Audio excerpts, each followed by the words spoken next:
भगवान शिव चंद्रमौलीश्वर।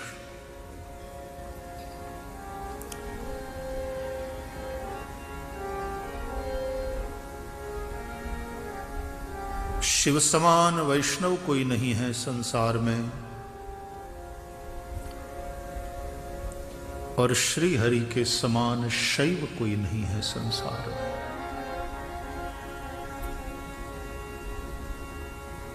शिवस्य हृदयं विष्णुः विष्णोश्च हृदयं शिवः, ऐसा कहा गया है।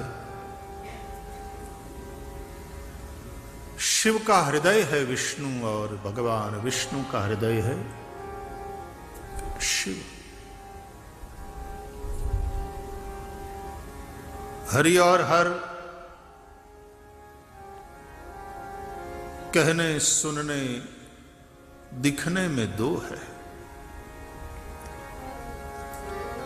वास्तव में वे एक ही है।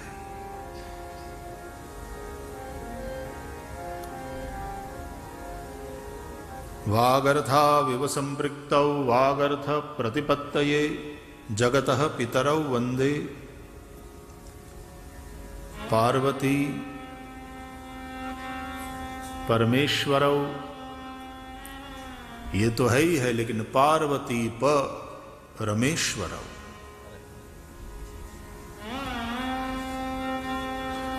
जिस प्रकार शब्द और उसका अर्थ, वाणी और उसका अर्थ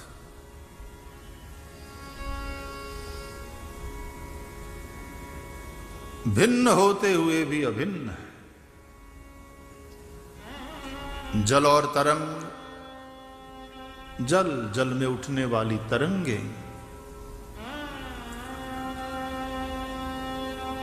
कहने को भिन्न है, लेकिन वास्तव में अभिन्न है।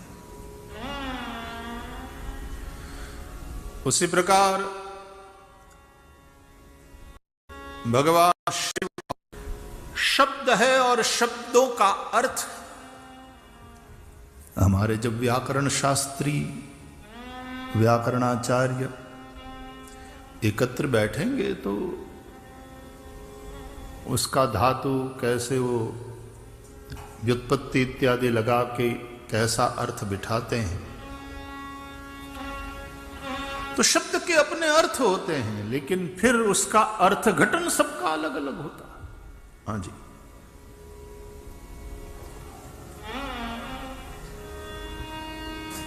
उसी भाव से इसी श्लोक को हमारे विद्वानों ने अलग अर्थ में भी लिया है कि यहां केवल भगवान शिव और पार्वती के एकत्व की बात नहीं कही गई है, परंतु पार्वती परमेश्वरौ, ये अर्थ तो है ही है, लेकिन पार्वती परमेश्वरौ, पार्वती के पति भगवान शिव और रमेश्वर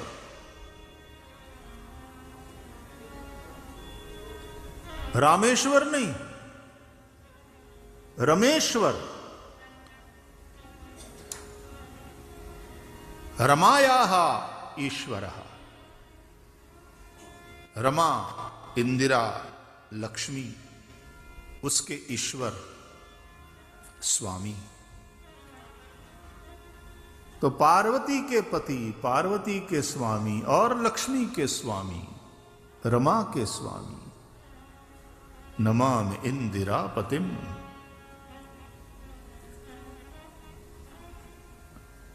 यानी शिव और विष्णु, ये दोनों बोलने में यानी कहने में, सुनने में, दिखने में दो हो सकते हैं, वास्तव में वे एक ही तत्व के दो रूप हैं।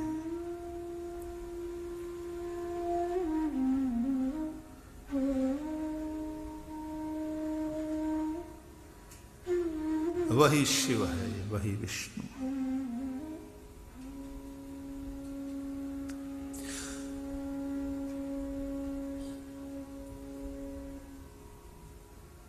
दो जब हैं, दो के रूप में देखते हैं उस एक ही तत्व को, तो आराध्य आराधक का भाव आता है। दोनों एक दूसरे के आराध्य हैं, दोनों एक दूसरे के आराधक हैं। रामचरितमानस में तो गोस्वामी तुलसीदास जी लिखते हैं, सेवक स्वामी सखा सिय पी के। सिय पिय राम, उसके ईश्वर रामेश्वर। रामेश्वर में हम लोगों ने कुछ 8 दिन 9 दिन वहां शिव चरित्र पर सत्संग किया था। सन 2014 में, शायद 2014 में। आप में से भी कई लोग वहां रामेश्वर शिव चरित्र सत्संग में सम्मिलित हुए होंगे। बड़ा आनंद आया था।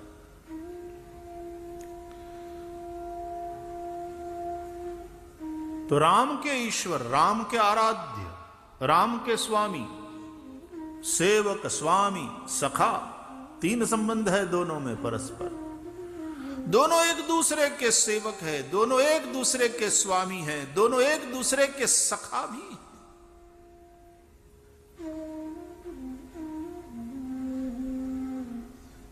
राम के ईश्वर है, राम के आराध्य है शिव, रामेश्वर है। या तो राम को ही जो ईश्वर अपना मानते हैं वो, ऐसे भगवान शिव जो राम को अपना ईश्वर राम जिनका ईश्वर है वो रामेश्वर। देखो, तो नाम ही ऐसा है कि दोनों प्रकार के अर्थ, दोनों प्रकार के भाव उसी एक नाम से निकलते हैं, प्रकट होते हैं।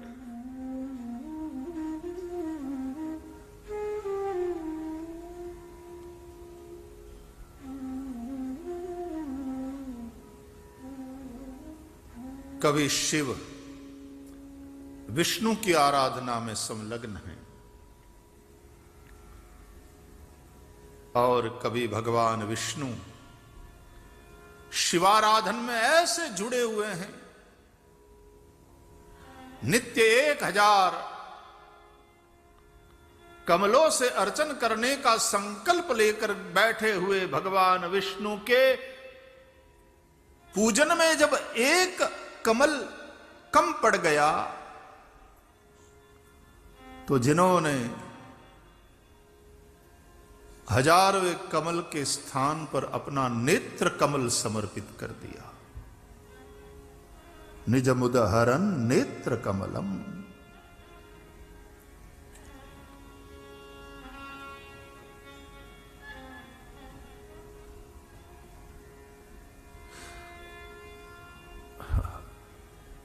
अपने आराध्य को आप जो भी कुछ दोगे वो अनंत गुणा होकर के और दिव्य बन करके प्रसाद के रूप में आपको पुनः प्राप्त होता है और आप धन्य होते हैं।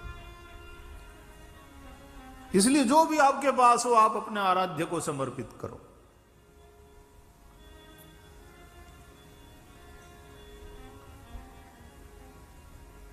जो भी सत्कर्म करो अपने आराध्य को समर्पित करो।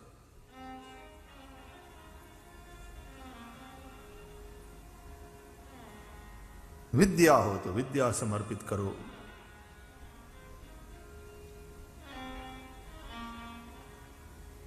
आराध्य को समर्पित करो।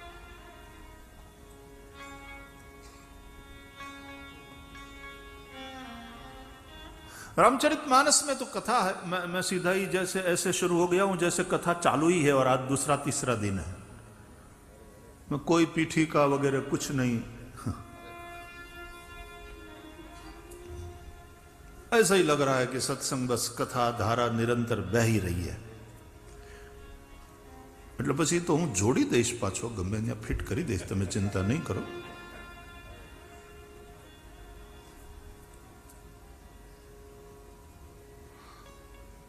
તમને એમ થશે કે અચાનક હું ત્રીજા દિવસની કથાઓ એવી રીતે બોલવા માંડ્યા।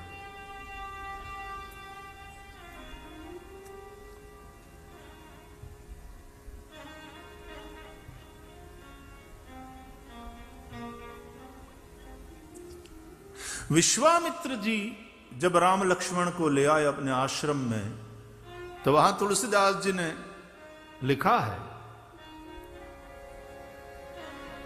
तब ऋषि निज नाथ ही जिय चीनी, तब ऋषि निज नाथ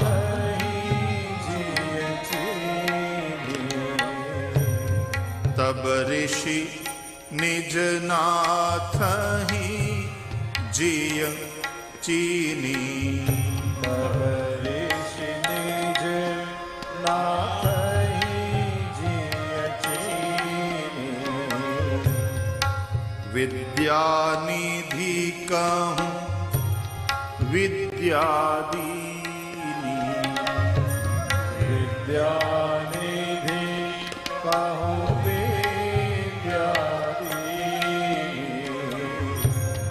विद्यानिधि कहूँ विद्यादीनी, विद्यानिधि कहूँ विद्यादीनी। विश्वामित्र जी भगवान श्री राम को पहचान करके और फिर उन्होंने अपनी सारी विद्या राम को समर्पित कर दी।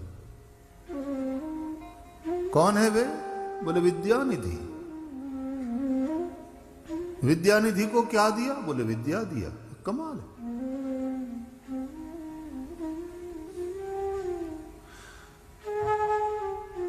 जो है ही विद्यानिधि, उसको विद्या देने का क्या तात्पर्य है? जिसके पास विद्या न हो उसको विद्या दिया जाए, ठीक है। साधारणतया हम दान करने की बात आती है तो जिसके पास बहुत है उसको दान नहीं देते। जिसके पास कुछ नहीं है, जो वंचित है, जो शोषित है, जरूरतमंद है, तो उसको दो। अब करोड़पति को आप 1 लाख रुपया कवर में धर करके रखो, उसको थोड़ा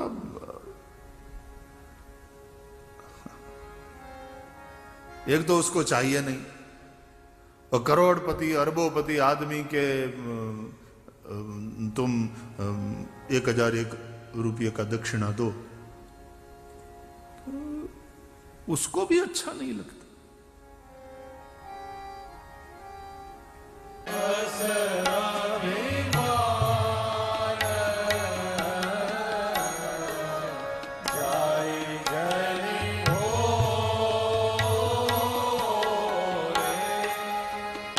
मैं सेवक रघुपति पति मोरे, मैं सेवक रघुपति पति मोरे, अस अभिमान जाहि जनि भोरे, अस अभिमान जाहि जनि भोरे, जाहि जनि भोरे, जाहि जनि भोरे। जन भोर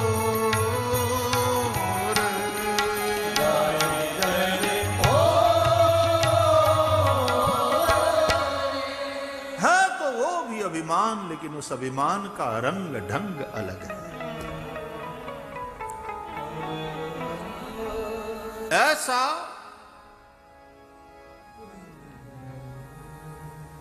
बढ़िया वाला रंग ढंग से युक्त अहंकार को तुम गौरव भी कह सकते।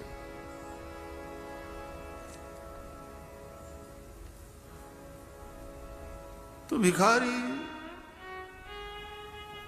उसको चाहिए कुछ और उसको जो मिलता है वो भीख है। दान और भीख जो फर्क है वो समझना।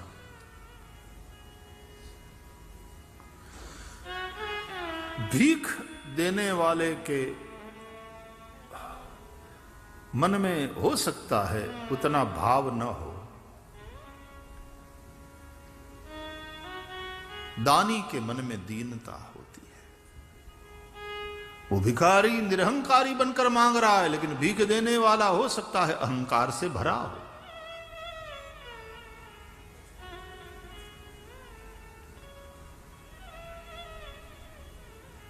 भीख तिरस्कार पूर्वक दिया जाता है, कभी कभी कभी कभी तिरस्कार पूर्वक भी दिया जाता है, क्योंकि भीख है। लेकिन जो तिरस्कार पूर्वक दिया जाए वो दान नहीं हो सकता। नमस्कार पूर्वक दिया जाए वो दान है। इसलिए देने वाला नमस्कार करेगा, दीन बन करके देगा। मैं देकर तुम पर उपकार कर रहा हूं ये बात नहीं, आपने स्वीकार करके मुझे उपकृत किया। ये भाव देने वाले दाता के मन में बनेगा। दान शब्द बड़ा ऊंचा है, बड़ा महत्वपूर्ण, बड़ा अद्भुत है।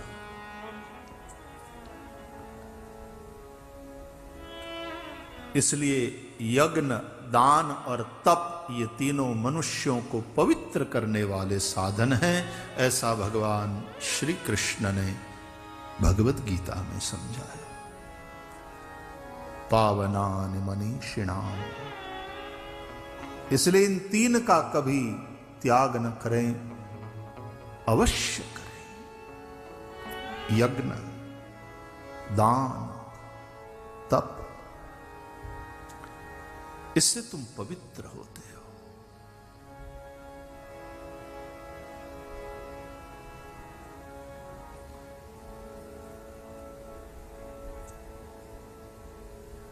तो भिक्षा में सन्यासी हो या ब्रह्मचारी मांगता है।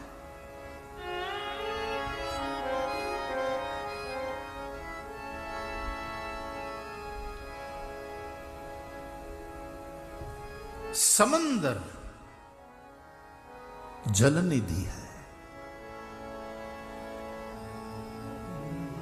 वो नदियों से मांगता नहीं, वो पर्वतों से प्रार्थना नहीं करता।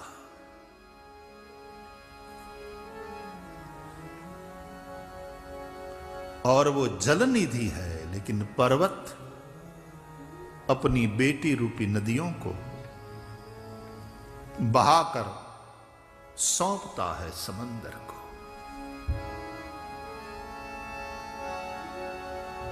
सरिता जल जल निधि महु जाए।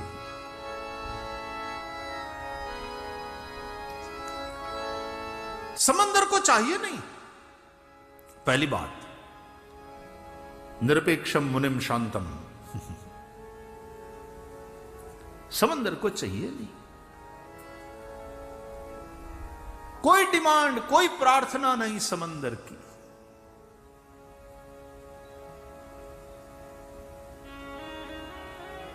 लेकिन पर्वतों से निकली नदियां समंदर के पास आती हैं। जिस तरह से हम लोग कन्यादान करते हैं, उसी प्रकार पर्वत भी पिता है। वो अपनी पुत्रियों इन नदियों को, समंदर को दान देता है, कन्यादान है।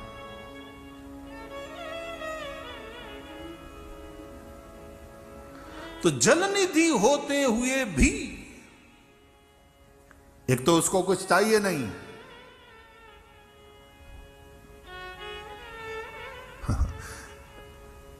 इसलिए भगवान शंकर को पार्वती सौंपते समय हिमाचल कहते का देव पूर्ण काम।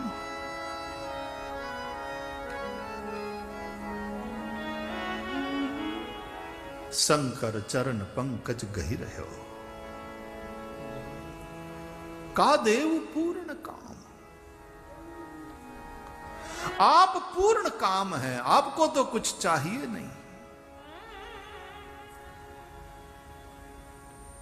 मैं आपको क्या दूं, कैसे दूं? आप इस पार्वती का स्वीकार करो, मेरी प्रार्थना।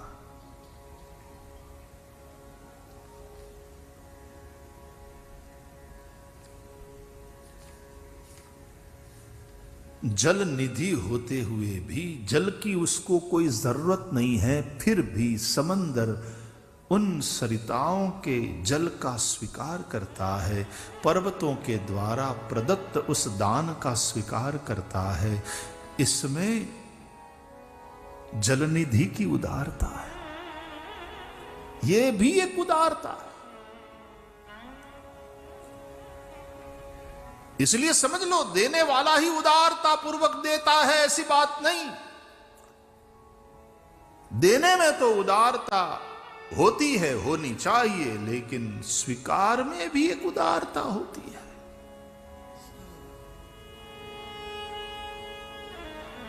यह समंदर की उदारता है कि उसके बाद सब कुछ होते हुए भी वो स्वीकारता है, अगले के भाव को देखता है।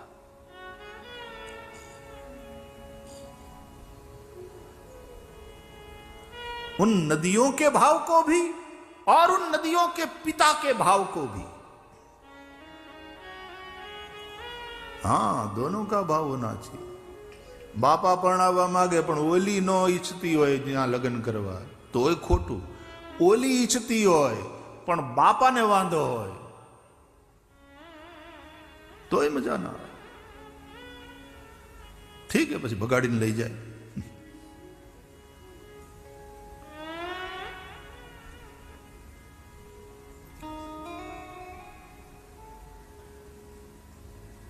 पर्वत को देना है, नदियों को अपने आप को समर्पित करना है,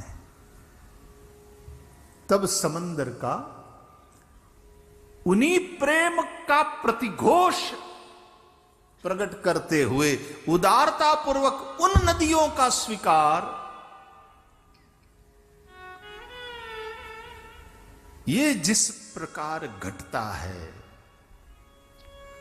उसी तरह विद्या निधि कहूं विद्या दीनी। राम विद्या निधि है, उनको क्या विद्या की जरूरत, लेकिन विश्वामित्र ने उन्हें विद्या प्रदान किया और विद्या निधि ने भी बड़े प्रेम पूर्वक स्वीकार किया।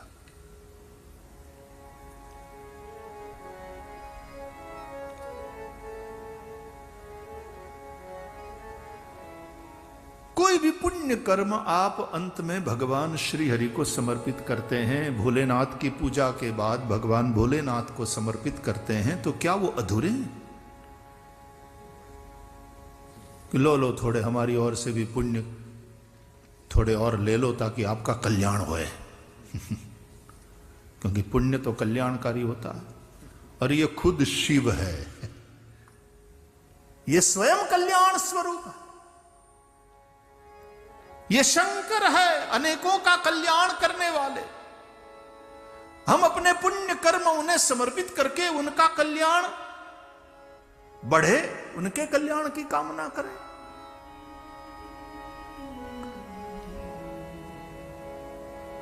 करते हैं हम पुण्य समर्पित, क्योंकि हरि ही समर्पय बिनु सत्कर्म।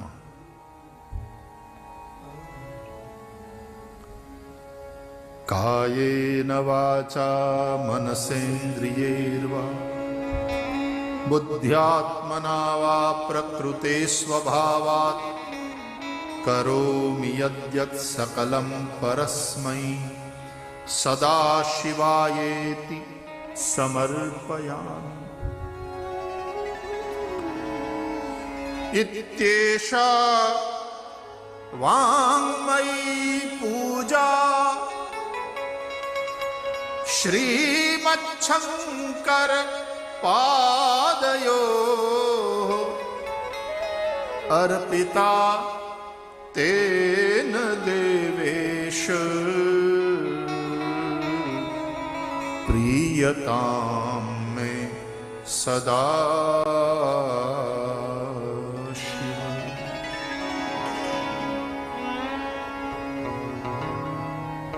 तव तत्त्वं न जानामि।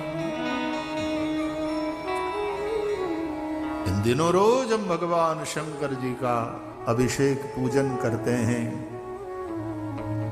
सारा सत्कर्म भगवान शंकर जी को समर्पित करते हैं, तो यही भाव करते हैं।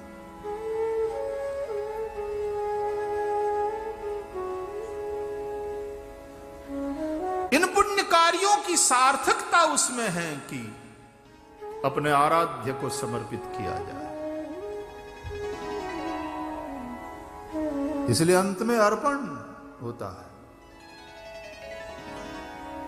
पहले हाथ में जल लेकर हम संकल्प करते हैं और अंत में हाथ में जल लेकर समर्पण करते हैं।